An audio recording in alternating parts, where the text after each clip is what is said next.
the scene. Thank you, sir. Appreciate it. Is that him right there? Oh, that's him. Is that him? That's him. We're gonna pull in right here. Just hang out right there for me.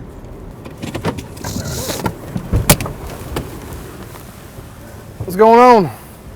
I was gonna walk up there and try to use the phone. Oh, okay. Let's talk about that. What's your name? How do you guys know each other? This is my wife. Oh, you guys are married? Yes, sir. Okay. All right.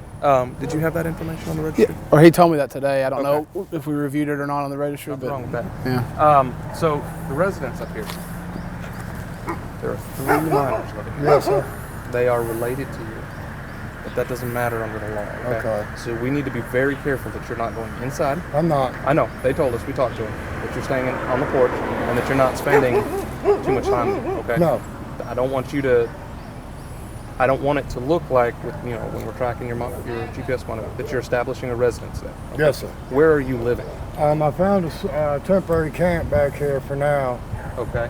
Back here behind it. I haven't got a call, text, or nothing. Or not, I can't get calls, but I haven't gotten a text or nothing like that. Okay.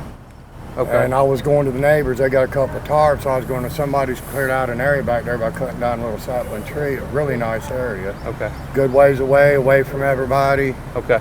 And that's, you can track me right there. Can we pull up the KGIS? It's literally just down the road. It's halfway. And it's good? Yeah, it's Okay. It's halfway between. Okay, and it's good. All right. Okay, I don't have a problem with that. What's the long-term plan? The 28th, I plan to have a home. What's going on the 28th? Payday. Payday. Yes, sir. Do you Both work? of us get Social Security. Oh, okay. Okay. And I'm not trying to spook you by this, but we just need to make sure that when there's a residence with 3 minors there, even if they're your nephews, that's not. We need to make sure that we're following the law. You understand? Yes, sir. All I do when I go over to my mom's is I sit on the porch, let my dogs out for a few, put them back up, and go over there. We're trying to get a tent set up over there so I can bring the dogs. Not going inside. No, I don't go Can't inside. go inside. No. I told my sister and my brother-in-law, or her boyfriend. So we're very clear about what the limitations are at that residence. Yes, sir. Normally when I go over there, I actually just sit in my truck. If we did want to run, I know you guys are good to go there. If we wanted to just double check it, would you have any problem with us taking a look at where you're staying? No, I mean, like I said, we just found the place day before yesterday. Okay. Haven't had a chance to clean it up. I But you understand got to go back. And it's all not. zigzag. So It's you're way- talking about way behind. Yes, sir. We're talking how far? Like, I'd say a good 100 yards, 125 yards. is it easy to spot the path? No, the beginning of it is, but the rest of it isn't. If you go back there, go around the corner, you'll see a little clearing out right here in the, there'll be a pallet. You'll see a pathway going back in there into the woods. It goes back, goes around, it goes back this way. And then you'll see a little yellow ribbon up here in one of the trees off to, and there's some brush. You just follow that back. You'll see a tent, old tent just the bottom of the tarp. You bust it up through them trees and follow it around like that. And there's a nice clearing back there. Okay. All right. Find it? kind of a rather well-packed trail down here, but I don't understand why you'd be going this far into the grass. There's kind of like a little tarp thing down in the woods there, but it doesn't look fresh. He said he found a clearing. This is a bit of a clearing. I don't see a tent. The tarp thing was in a little clearing down there too as well. I wonder if that could be it. Right now, we're looking for an offender who's currently homeless. He has apparently found a place that is in a non-exclusion zone and has set up camp until he can afford an actual shelter. He's found it. So unfortunately, even though offenders might be homeless and live in some deplorable conditions, we still have to verify that they're actually laying their head at a certain place.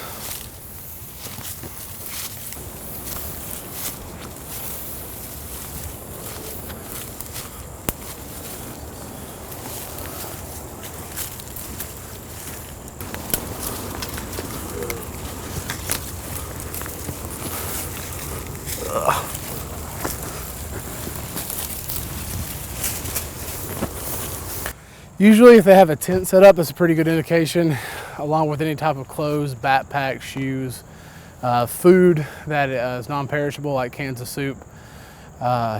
We don't see that right now, but he did make the comment that he just found this place yesterday. So he's probably in the process of getting everything set up. But Hey guys, I found another tent. which way did you go? Back up towards the hill and then straight through here. Gotcha. This is it. Yep, there's the yellow ribbon. You found his tent. Yep. I guarantee you this is it.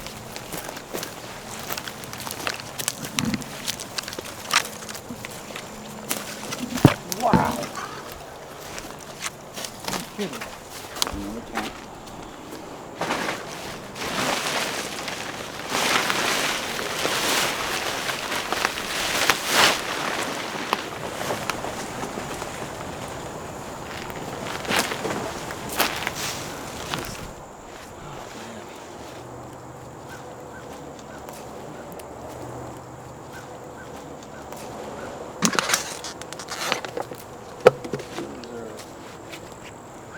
So we believe we found the camp where the offender was staying. There's not much here, but he does have a tarp or a tent that he has used. He was pretty spot on with the area that he indicated that he was now laying his head, and it still appears he's getting set up. So he has some personal items I'm sure are not here yet, but he's actually not in an exclusion zone, which is good, but if he's still on the property of the business that this area is behind, it could cause an issue for criminal trespassing. So we would have to figure out the boundary of this property line and whether or not he's on it. Because at that point, I'm sure the property owner or the or company that owns this property would probably not want someone who's a violent sex offender living on their property without any type of permission or legal justification for doing so.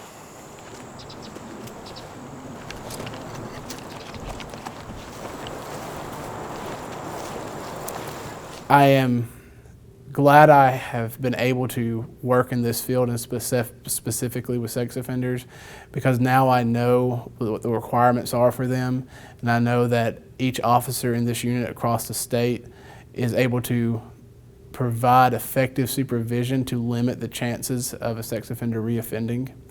And I think that makes me feel safer to continue with my personal life, knowing that these are the rules that are set forth. These are the things that we have to do on a daily basis. And if an officer doesn't do it, then it could affect the offender reoffending. But I know that every officer I've ever worked with makes sure that those rules are enforced.